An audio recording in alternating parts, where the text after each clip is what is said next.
Welcome to the Hiawatha Business Summit. My name is Rebecca Sullins, and I'm the program specialist with the Cedar Rapids Metro Economic Alliance. And thank you so much for coming out on kind of a ominous morning to Prairie Woods. We're so excited to be here hosting in various Hiawatha locations with this business series, and really excited for our topic with our panelists here today. But we are wanting this to be interactive, so while we have Liz Mathis here to do some excellent moderation and ask some questions, please do consider maybe jotting down a few things. If there's things you came here wanting to know, we want to make sure we get to that. So please feel free to take a little bit of time to maybe jot down a question, because we want this to be as interactive as possible. I do want to take a moment to invite Leslie Wright, the director of Prairie Woods, up to talk a little bit about what this organization does, this lovely venue, and ways that you and your organization can get involved if you'd like. So please welcome Leslie Wright. Good morning. Thank you for braving dark gray skies. How many of you have ever been to Prairie Woods before? A good percentage of you, and luckily my husband raised his hand. So Prairie Woods has been here since 1996. It was founded by 6 Franciscan sisters with a mission focused on ecological spirituality, which has become more relevant almost every day since Prairie Woods has opened. Ecological spirituality means that we believe in and act upon our understanding that we are all connected, that there is a multidisciplinary wisdom in the world, so science and faith and human experience informs our understanding, and we reject dualism. So it's not black or white. There are many perspectives. So that's just a little bit about who we are. But also what you will find here, if you come here on any given day, you might find yoga or qigong. We offer massage. We have practitioners who do healing touch, but we also offer over 69 different programs, retreats every weekend. So there are many ways to explore your spiritual life and your holistic health here. And if nothing else, you can find a whole bunch of material by our office window, but you will also find a map that documents or shows you the way on our 70 acres. So we have over 2.5 miles of trails, and if the sun is up, you are welcome. I get asked, can I bring my kids? I'm not sure why we would say no. Can I bring my dog? Yes, you can. So whatever is part of your life that wants to walk with you, assuming it's all under control, welcome here. We even have a natural playscape built by Iowa Big students at the north end of the property for the little ones who want to come and adventure here. The other thing you'll notice, maybe as you drove in and looked left, unless you were just looking at the sky this morning, is our large solar array. So at the heart of our mission and practice is to be regenerative, to give back more than we take, to walk light upon the earth. And so just this past winter, we went 100% solar. We recycle, we compost. So when you go in our restrooms, which by the way are right out this door, you'll see that we compost our brown paper towels. We grow over 4,000 pounds of food. A portion of that comes into our own menus, the food we serve to our guests, but the majority of it goes to Metro Catholic Outreach for distribution through the food pantry. So there's a lot going on here. You're welcome to volunteer. We'd be glad to connect you. But also come and experiment. We have a number of free programs. You'll find that information by the window as well. And if you have a heart for supporting healthy food for our neighbors and you want to have fun at a party, our garden party is June 8th. And it just so happens my husband, who is part of the Angie Cat Trio, will be there making good music. So if you don't care about food, but you like good music, it's another good reason to come. So, and after we're done today, if anyone would like a quick tour, and we can do most of it from the inside, and I'll just point at things, But I'd be glad to talk more about Prairie Woods. Thank you for coming. You're very welcome here.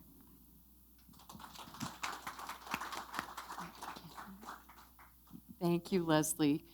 I'm Liz Mathis, and I'm the head co-coordinator. So I'm working with Rebecca on our Hiawatha Business Summits, and we do 3 of them each year.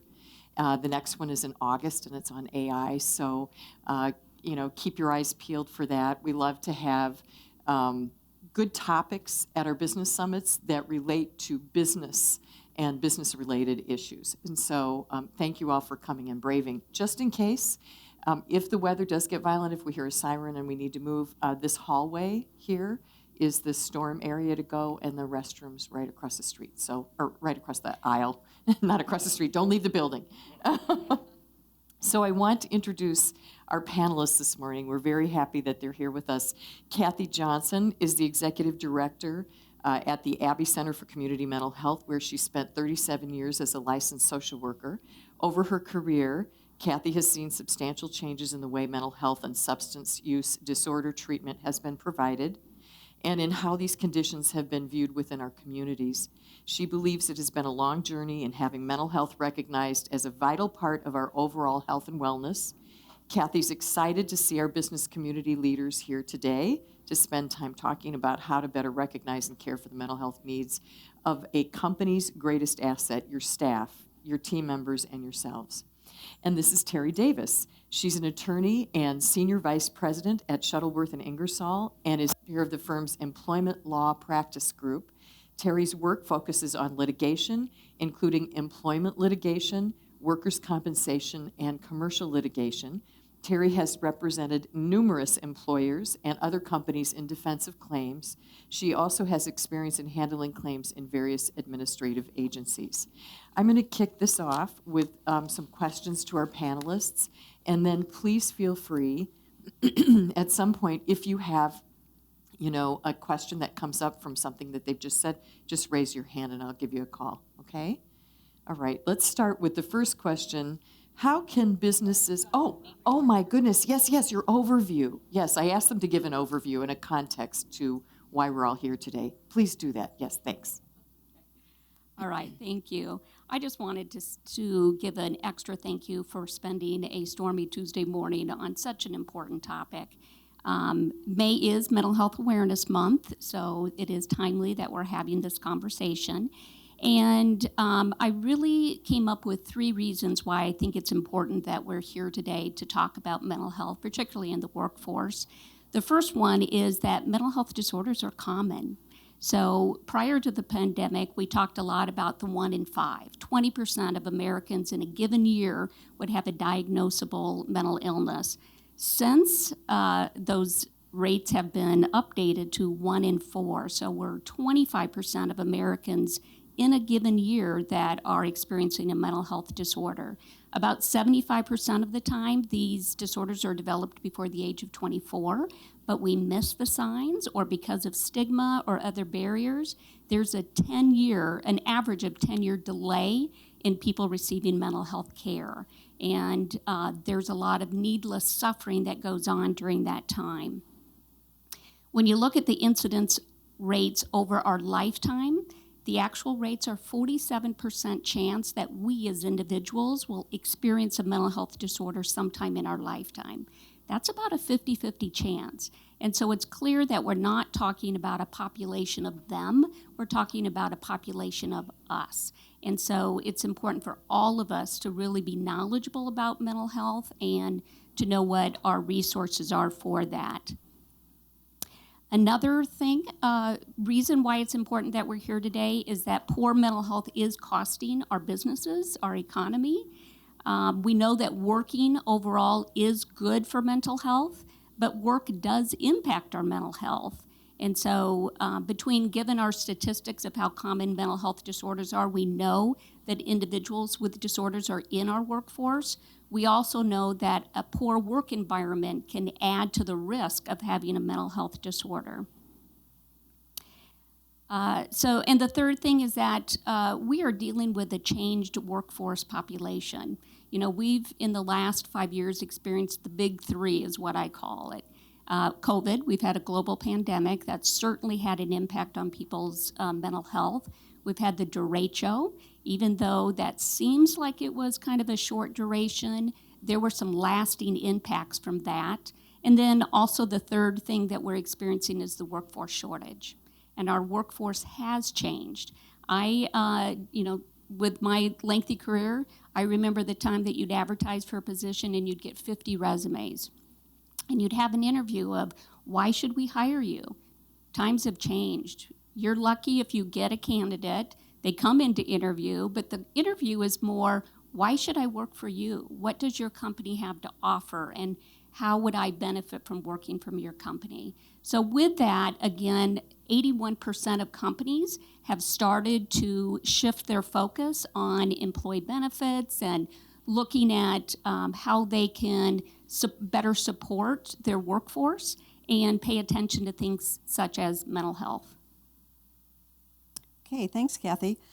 Well, as Liz mentioned, I defend a lot of employers and claims, but a big part of my practice is training and coaching employers and talking with employers through situations to try and prevent them ending up having to defend a claim, right? So I spend a lot of time on the phone with employers about issues that are happening with their staff. And what we see more and more are a lot of these are just interpersonal situations, not necessarily a performance problem, but maybe just people not getting along, and we're struggling with how do we deal with that. And I think a lot of that comes down to some of the mental health challenges that our employees are facing. So as I look at the situation, and I like to get some statistics, but I was looking at some recent SHRM research, which is Society for Human Resources Management, and it exposes really that there's a pretty big gap between how employees view the mental health situation in their workplace and the resources available and basically the employer's culture versus how the employers and leaders view that, right? So they have different views on how mentally healthy the workplace is. It sort of creates a double whammy because, as Kathy mentioned, there's a significant portion of our workforce here in the U.S. that suffers from some sort of mental health problems or will at some point in the course of their lives. And if they don't know about the resources and the benefits that the employers have to help them, then you end up with those untreated mental health issues, which can cause bigger problems for employers. So the statistic I was working off was 20%. You're saying it's 25% now. But according to the CDC, when you calculate that in, the impact that can have on an organization might be someone with an untreated mental health issue can maybe cost an organization $60,000 a year.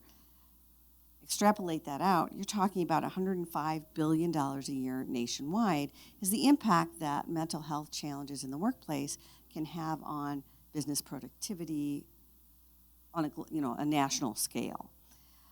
So it affects businesses' bottom lines, it affects the culture of the business.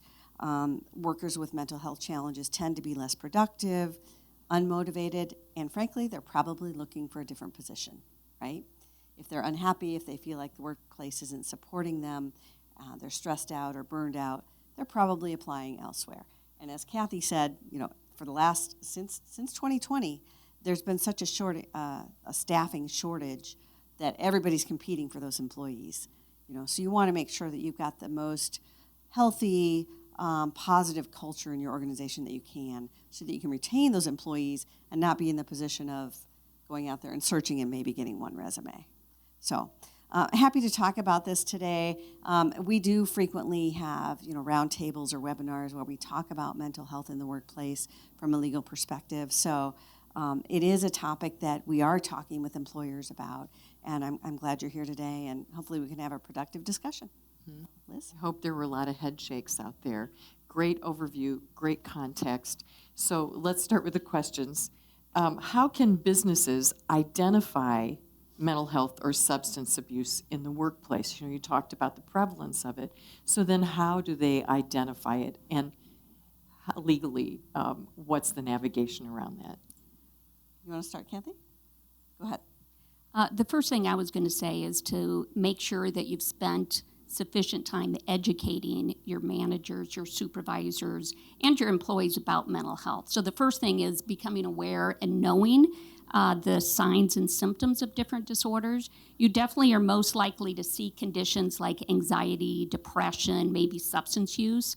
Or if you work with a younger workforce, you may see the beginning development of psychosis, because that is the age that people are at risk for developing those types of illnesses. So the first thing is really learning about the symptoms of all those major categories, really making it mandatory for all your supervisors to go through that training. Some of the things that you might notice an employee is really looking for changes for that person. It might be you're noticing signs of fatigue or anger, irritability. Maybe they're kind of withdrawing from their team members. Thoughts predominantly are negative.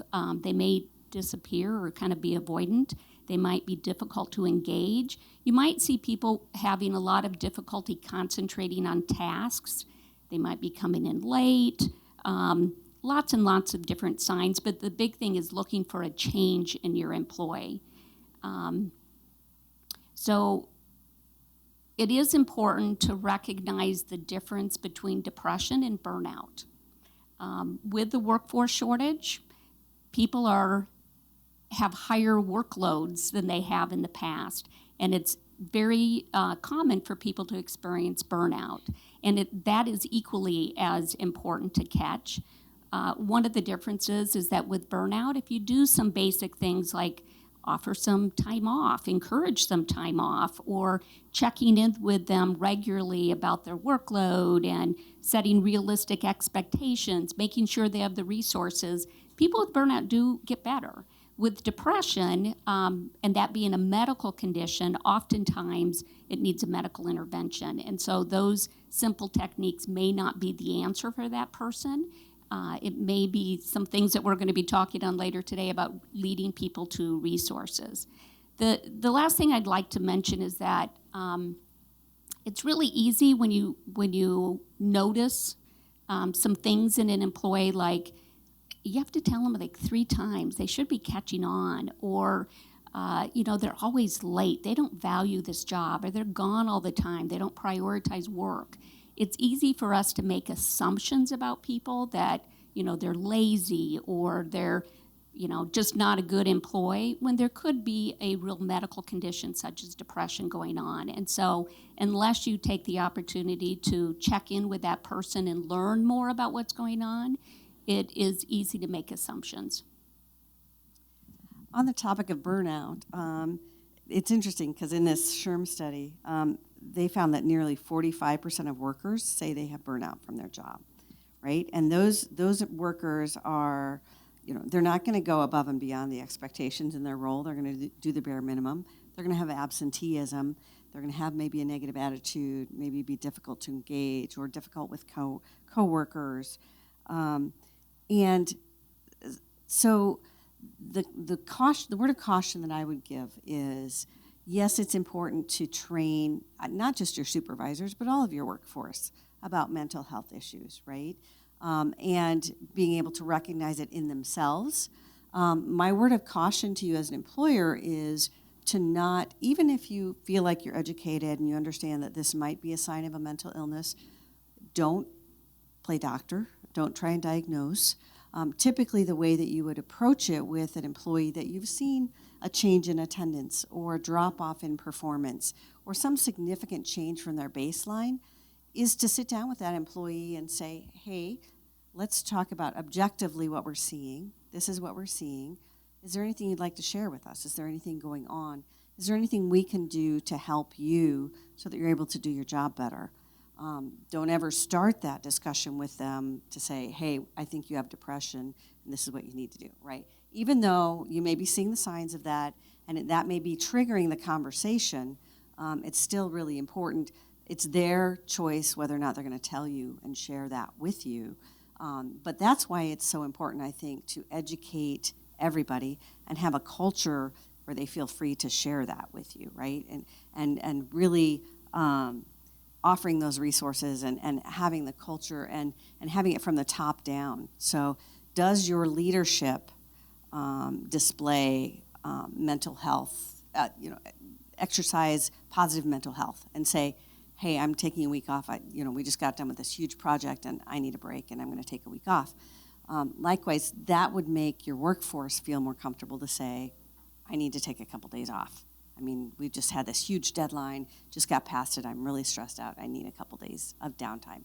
And they need to feel comfortable to be able to say that. Likewise, if you're sitting down with them because you think there is something serious going on, you want them to feel comfortable. Like, if I share this with the employer, it's not going to come back to bite me, right?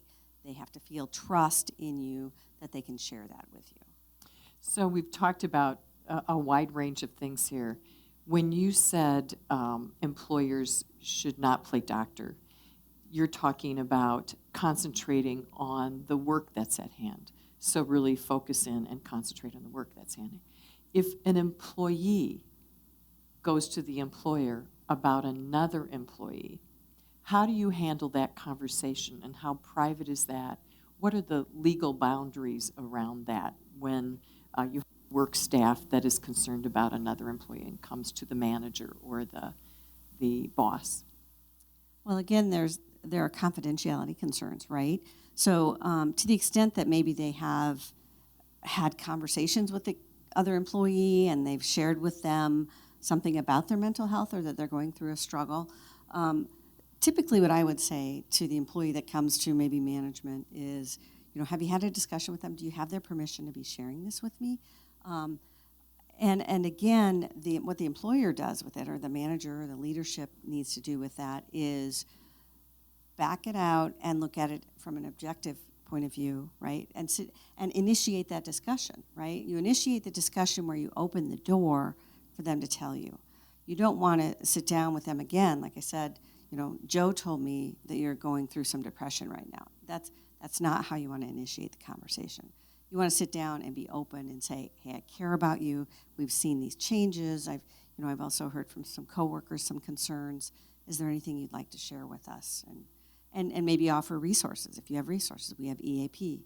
We have these benefits in our employee benefit package if you need to take advantage of those.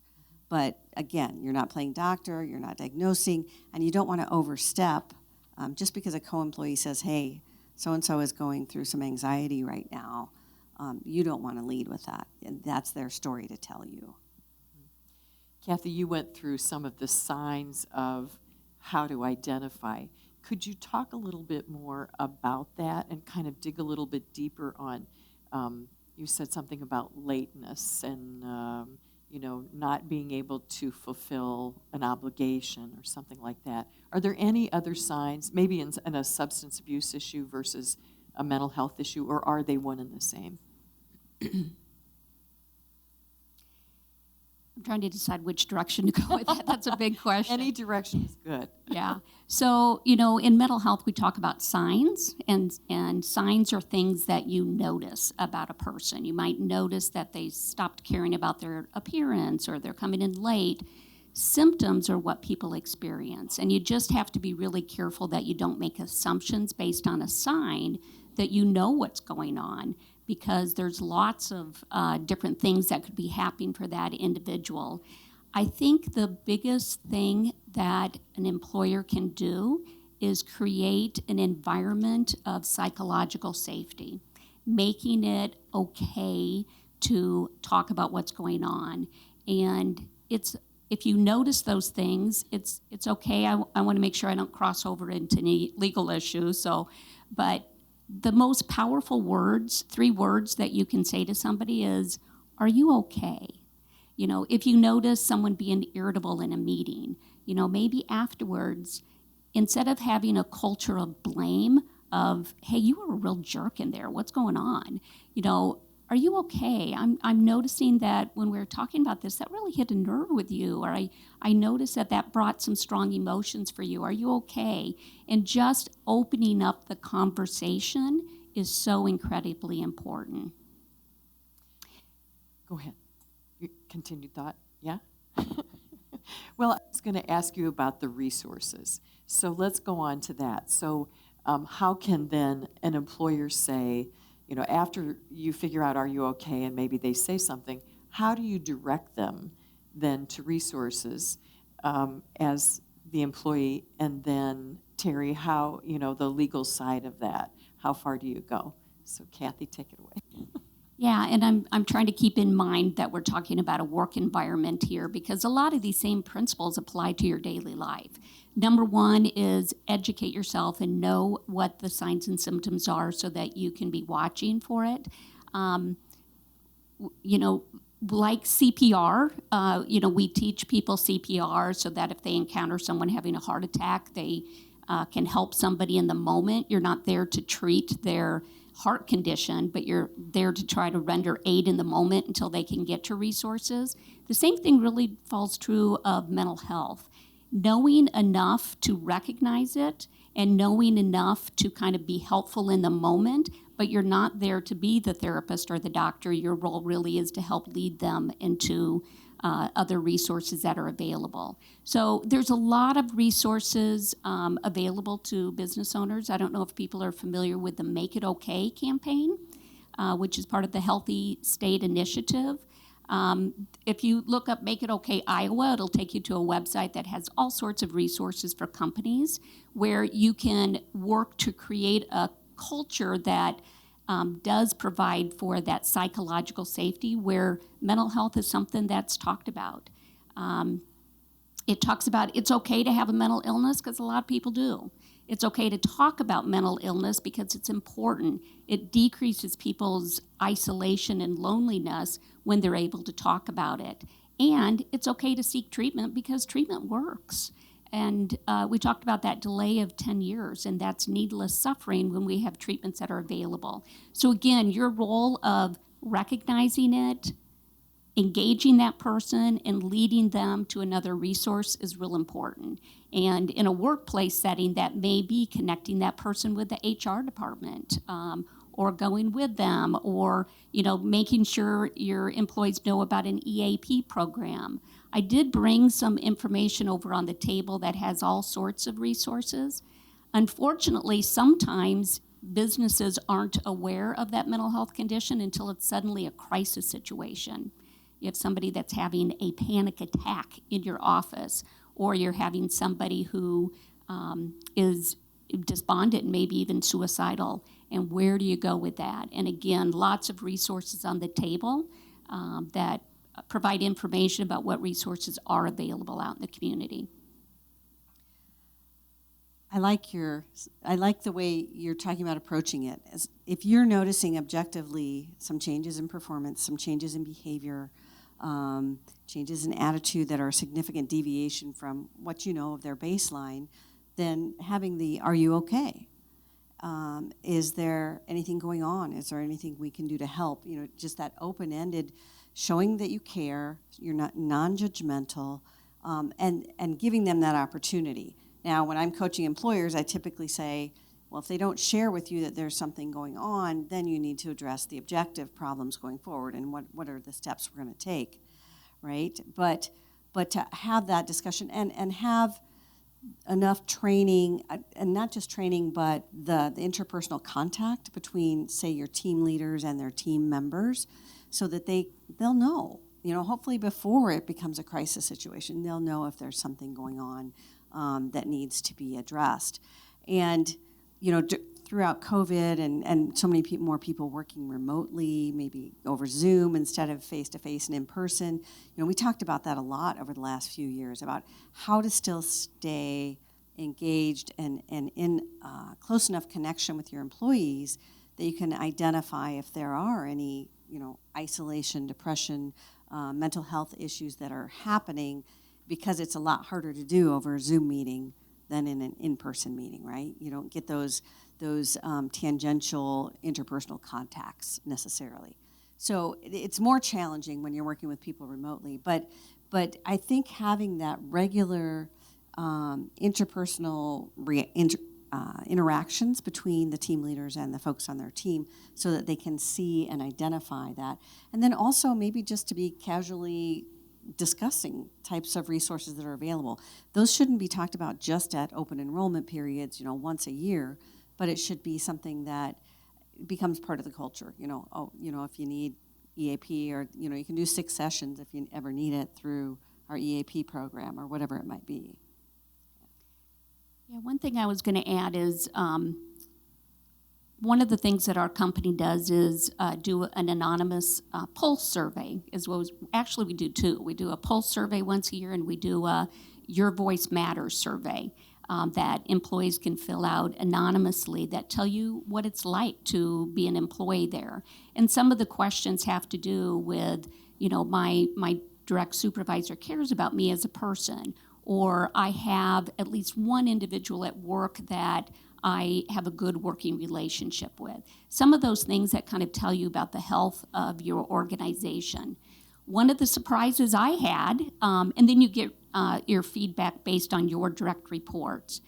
And one of the things that surprised me is even though I have a rock star team, I have the best management team ever. Love them to death. Most of us have worked together over 20 years, a lot of longevity. They're all rock star employees. But that survey told me that their stress levels were very high. They didn't feel as if they had a good work-life balance. And so that was an eye-opener for me. I mean, we're a mental health company, so of course we should be paying attention to that.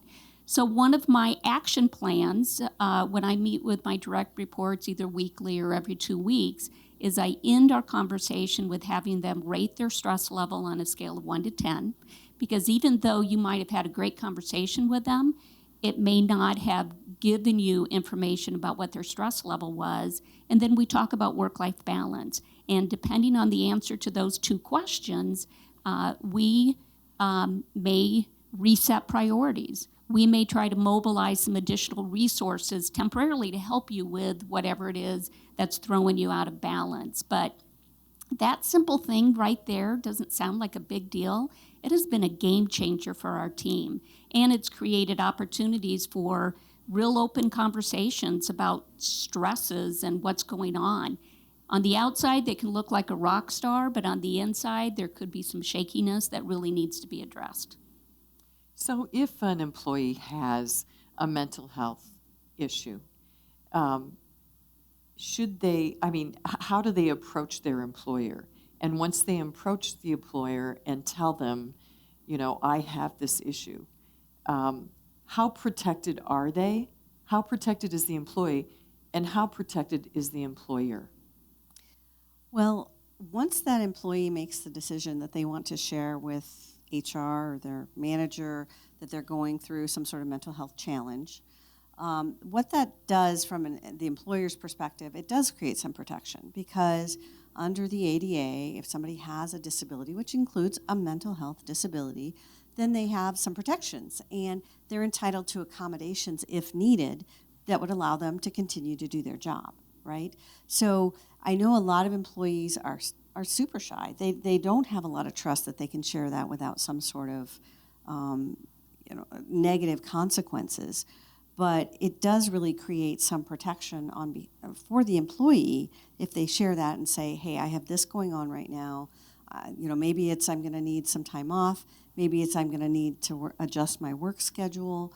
Maybe it's, hey, I'm struggling right now and I'm having some problems with memory because of some medication adjustments that are happening, whatever it might be. Then the employer has an obligation at that point to sit down with them and try and figure out what we can do. Can we offer you some more training? Can we offer you some flexible scheduling? Do you need FMLA time off? Whatever it might be, there are resources and protections for the employee once they share that. Again, we can never make that diagnosis. We can't take that information from somebody else. It has to come from the employee, and that's where the culture of trust really has to be so they can share it with you. Mm-hmm. Kathy, any comments on that? No, I think a lot of that ends up being kind of more of a legal question. There are, of course, legalities in terms of offering accommodations and FMLA, which is pretty spelled out what our responsibilities are as an employer. Just speaking from personal experience, I know of situations where sometimes just even little accommodations make a huge difference in that person being successful. And so I think, in my decades of my work life, I've seen us move from a very rigid, the rules are the rules, 5 minutes late, you get a check mark, to really looking at trying to individualize what people's needs are and accommodate what we can, particularly if it has to do with a medical condition, which would include mental health. And I'm really encouraged, over the last, I've been doing this for a quarter of a century, I hate to say, but over the last, 10 to 15 years, a lot of the employers I work with they seem to have a good understanding of that. They seem to have a good understanding of, oh yeah, we've already given accommodations X, Y, and Z, and so before they even call me, they've already sort of gone down that path, and they know that that's an obligation that they have, and it's something that they're doing. Usually they end up calling me when it gets to a point of, we've tried everything, and now what do we do? And those are tough calls, because there are some times when, even if you've given them every accommodation that you can, it's just not possible for them to do their job because of what's going on in their mental health or in their personal life. So, but it's very encouraging. I think a lot more employers out there have a better understanding of it in both the mental health and just a physical disability context. Yes. Yes.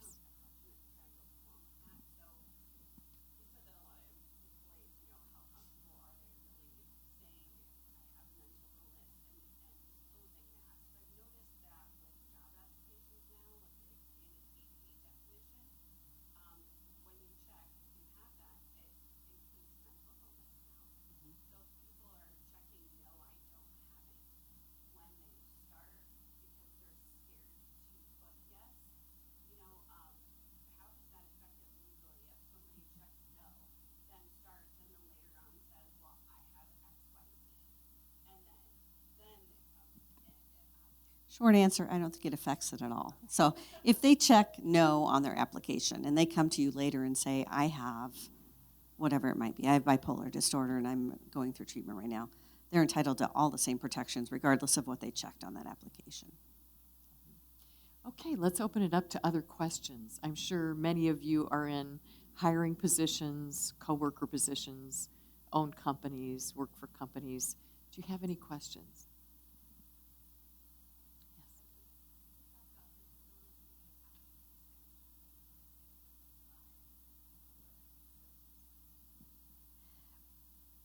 That just went through my mind as we were talking about it.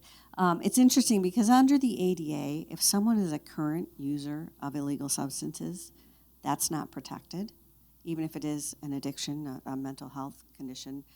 So their use of illegal drugs is not protected under the ADA.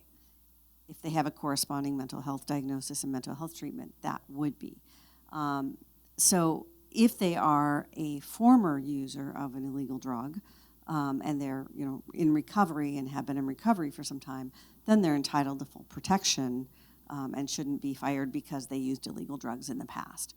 You can certainly fire them if they're currently using, discipline or fire or whatever you need to do if they are currently using illegal drugs and they are impaired at work.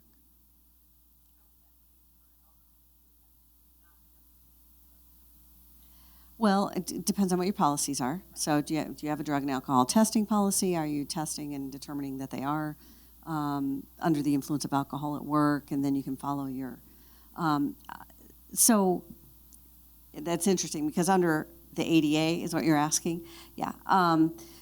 If they're currently using alcohol to the point that they're impaired at work, I think you can still take action against them based upon, being impaired at work, violating policies, drug testing policies. Now, a lot of times in your drug testing policy, what you have in is a built-in, they can go to rehab for 30 days or 60 days, and the employer pays a portion of that, and then assuming they go through that successfully and come back and agree to regular testing, then they can come back to work. That's how a lot of drug and alcohol testing programs work. Mm-hmm. Yes.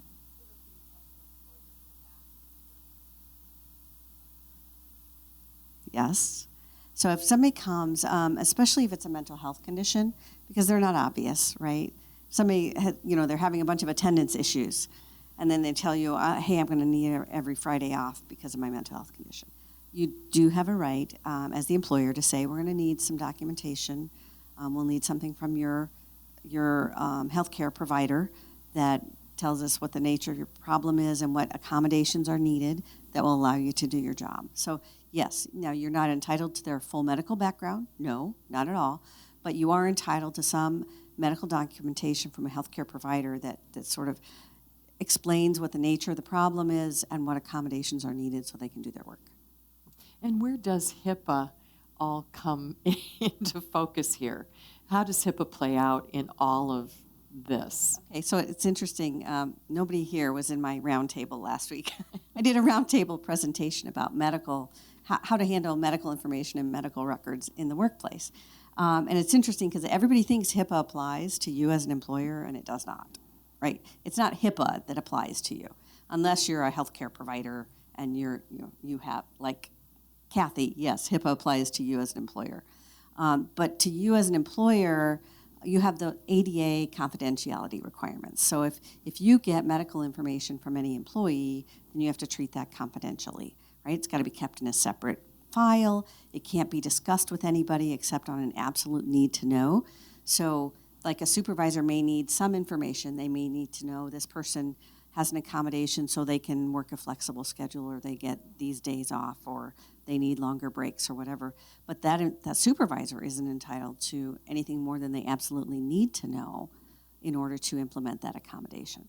So it's not HIPAA, but there are definitely confidentiality protections with any medical information an employer comes into possession of. Yes. But you've got HIPAA concerns because you're both a HIPAA Or treatment provider provider. and an employer. So, right. Yes. Any other questions? Yes, Kelly.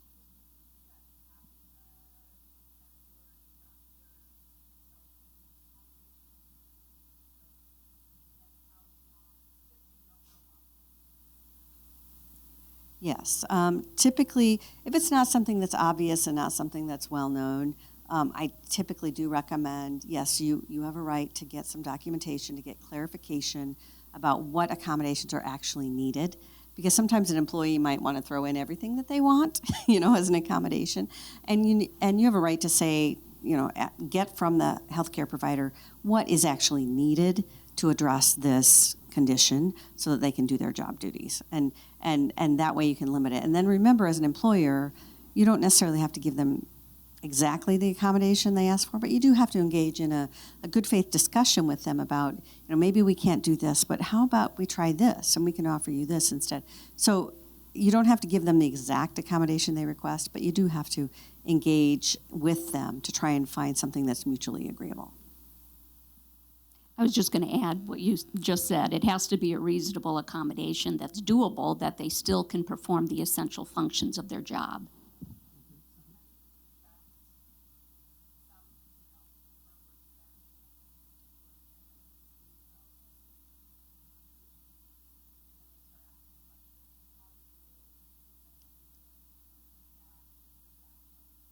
Okay, the question is, how do you handle it if other employees start asking because they see that employee X over here is getting some sort of an accommodation? Again, like I just said, that's confidential. You cannot explain to other employees, and it's frustrating as an employer, right? I get these calls all the time, and they all want to know, and it's affecting their workload, and it's affecting their schedule too. Can I tell them? And you can't. You can't share any personal health information. All you can say is, this is what the schedule is now, or this is how we're redelegating duties if that's happening. But you can say, there's confidential information I can't share with you. I can't share with you confidential information about other employees. So really, the only information they're entitled to is, objectively what's happening. This is what the schedule is going to be now, or this is what job duties are going to be. And now, remember, the employee owns their own information. They can share what they want voluntarily with other employees, and a lot of times they do, right? But remember, it's not your place to tell the story. It's only their place. If they choose to do it, that's fine, but it's not your place.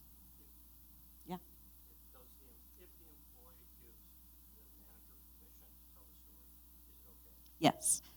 So the question was, if the employee gives permission for you to share it, can you share it? Yes.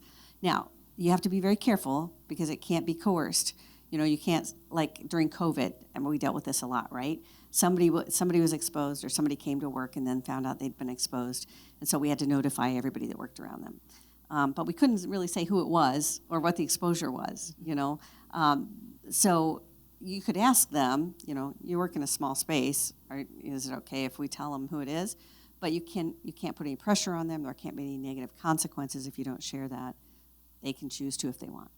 Sometimes we've had the employee write out exactly what it is they want shared and how they want it shared. That way, it kind of protects you that you have proof that you had exactly their permission of what to say. Yep, I think that's a great idea. That way, if there's any accusation that you told more people or you went beyond what I said you could say, you've got some clear documentation. I think in this world of, you know, I think about this slogan that says, you know, lift the stigma. You know, that people are talking about mental health more openly and how it affects not only family and relationships, but also the workplace. Do you agree with that? Are you seeing that as professionals, that more people are talking openly about mental health? Absolutely. You know, both in the media, but even just, you know, my experience in my own workplace, you would think a mental health facility would have been open about mental health conditions all along, but really we're a business as well. And so we've had to kind of practice what we preach as far as creating those environments of psychological safety. And the only way to do that is, you know, you mentioned being a good role model of taking care of your own mental health and role modeling that to your employees, but openly discussing it and making sure you've provided education to your employees. Often people will do the Make It Okay campaigns in their businesses. They'll do mental health first aid. You know, they'll do a big emphasis on educating, but then also creating that safe environment to talk about it. And, you know, knowing what resources then to offer individuals. You know, we spend at least, hourly employees spend at least 40 hours a week, exempt probably even more of that, at work. And so it is important that with that being such a big part of our life, that we are paying attention to that in the workforce. And I would agree. I think it is more openly talked about. However, I think we still have a long way to go. My daughter just graduated from college last weekend, and I remember about a year or so ago, probably during finals, overwhelmingly stressed. Said she was hearing buzzing in her ears and just, you know, terribly stressed, like almost in tears. Every day I talked to her and I said, why don't you go to student health? And why don't you, you know, go talk to somebody? And she's like, nobody wants to hear my problems, and I'm not going to do that. So, I mean, I think there's a long way to go. There's still messages that even our young people, and I said to her, you're the generation that's supposed to understand and be more open about this. So, you know, we're clearly failing in some ways of truly making people feel safe that they can bring it out. And there still is some stigma attached to it. So we've come a long way, but there's still a ways to go. Yeah, and I always go back to that statistic of 47% of us will experience a mental health disorder at some point in our life. It really is not a them problem, it is an us. And so making sure that we also are open about maybe a struggle that we have. You would be amazed at the number of therapists that have a therapist. I mean, if you believe therapy works, your therapist should have a therapist.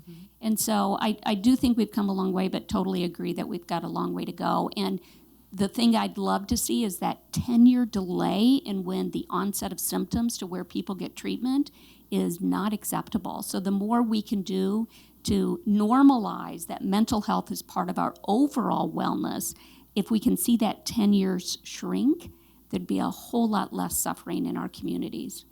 Perfect segue. Kathy, if you would address first online therapy, the accessibility to that, maybe an employer saying there's a resource here. And Terry, if you could address maybe what you've seen around insurance and what kind of insurance you know, I'm sure employers talk to you about insurance claims and things like that. So how has insurance either embraced or not online therapies or other things to help the employee? So Kathy, you first. Certainly, help is definitely available, regardless of what phase you might be at or what your specific needs might be.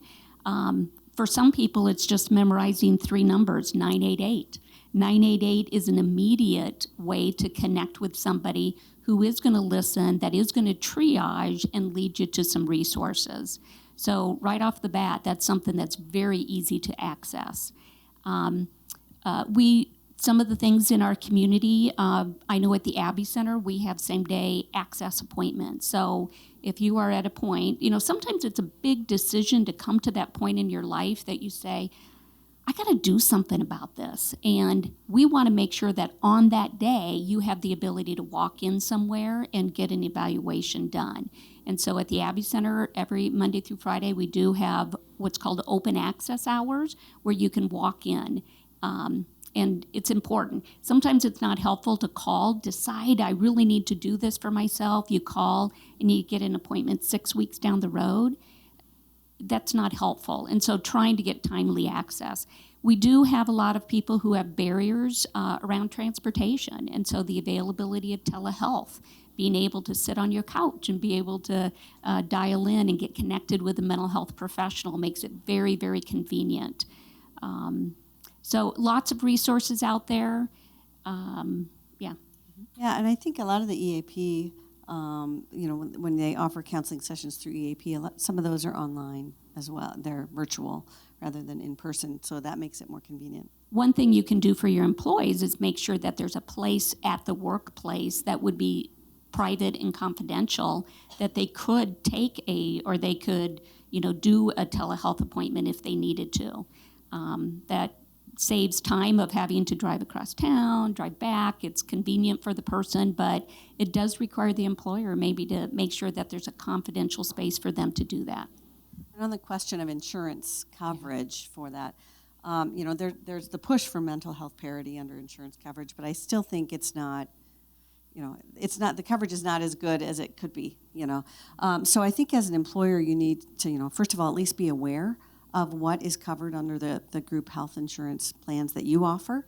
Maybe be having those discussions with your benefit brokers to expand that coverage if you don't have good coverage for mental health care, and then making sure that the employees know that. Like I said, not just once a year at open enrollment time, but if you have regular discussions or regular information that is shared about benefits, that should be included in there.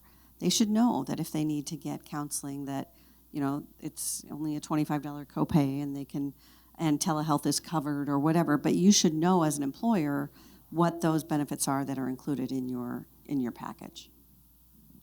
We have just a couple of minutes left. Do you have any closing thoughts at all before I turn it over to Rebecca? Sure.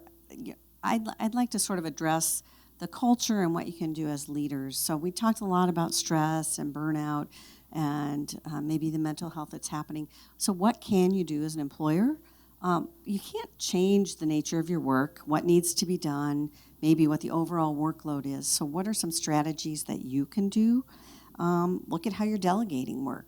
Is it really being delegated equitably? Is somebody having a heavier workload that is impacting their mental health and productivity? Time off and flexible scheduling. Those are 2 key things that employees talk about, two key perks that they feel are important for their mental health. And the ability to take that time off for mental health without having to give a lot of explanation to the employer, right? So flexibility, time off if they need it, and encourage those employees to use their time off, right? You don't want employees at the end of the year to have all of their PTO banked and want a payout for it, right? You want them to have used it throughout the year so that they're not burned out come the end of December. You need to acknowledge and change those things in your culture that lead to burnout. And if there's, deadlines or this mentality of, we work 70 hours a week and we answer our phones at 9:30 at night and we expect you to answer emails on your phone at 9:30 at night, pay attention to those and acknowledge those. And if they need to be changed, maybe there needs to be a policy put in place that, no emails after, especially if it's hourly staff, maybe managers can maybe do what they want, but that you can't expect your staff or your team members to respond to you after 5 p.m. And I've heard some employers do that, that if you email them after 5 p.m., it can wait till the next day. They do not need to respond to you that night.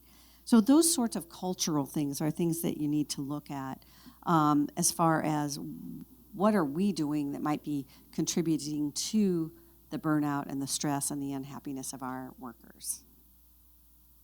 Yeah, just real briefly. So our role really is two things. One is how do we support those folks that do have a mental health condition, a mental health or mental illness? How do we best support them in our workforce to be successful? If we don't, we're missing some great employees. Just because you have a mental illness does not mean that you don't have great assets and skills to offer.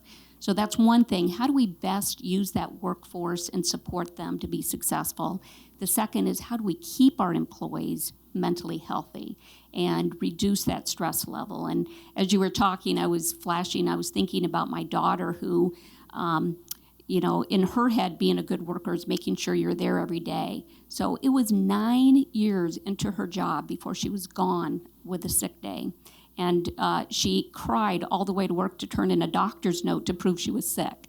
And there is a thing called presentism where people are present on the job, but because of what's going on or maybe an illness, they're not highly productive. And that's equally costly to us. That's when mistakes are made, safety issues come up. So again, everything you said about focusing on how we keep people's stress levels down and encouraging them to take that time off and to take care of themselves, giving them flexibility where they need it for that work-life balance can really go a long way in maintaining a healthy workforce. And we do know that positive employees are 13% more productive, so we win too. Good for the bottom line. And I will say, I've worked with some workforces that are in high-stress occupations, firefighters, police, and, they're kind of getting it. They have peer support groups. They have people that they know just on their shift that they can just go and say, hey, I need a peer support discussion, and just go and talk about whatever it is that's stressing them out that day. And it's totally confidential and protected, and it's become part of their culture. And to me, that's really encouraging, and I'd like to see that sort of thing in more workplaces. Well, let's thank our panelists for this great discussion this morning. Kathy and Terry. Sure, yes. All right. Well, thank you so much for joining us this morning. Obviously, we could go on and on. This is a really big discussion, but hopefully you've gotten some tidbits that you can take away from today's discussion. And we will have this on the HEDCO website in just a couple of weeks. So do want to extend a thank you to Metro Studios who records these. So know that if there's folks who couldn't make it today, that might be something you'd like to let them know about. We really appreciate our partnership with Hiawatha Economic Development Corporation and the Economic Alliance. And these are Hiawatha Business Summits that we put together every quarter. And so we have 3 in the morning and then generally fourth quarters when we'll have one with a happy hour. So August 20th is the next one, and we'll be talking about artificial intelligence in work. So an ongoing topic that everybody's wanting to learn more about. So we're really excited to finalize those details. We don't have our location finalized yet, but registration is open if you'd like to go ahead and sign up for that on the Economic Alliance website. And if you'd like to stick around for a little bit more of a tour, Leslie is happy to show you around. And thank you again to Prairie Woods for hosting us. We're always looking for new Hiawatha businesses to host these at. So if you feel like you've got a room about this size, we would love to hear from you. Feel free to reach out to Liz or myself. We always want to be hosting at different businesses and give people a little bit of an insight into some of these hidden treasures that maybe not everybody's been to. So thank you again for coming out this morning, and have a wonderful day.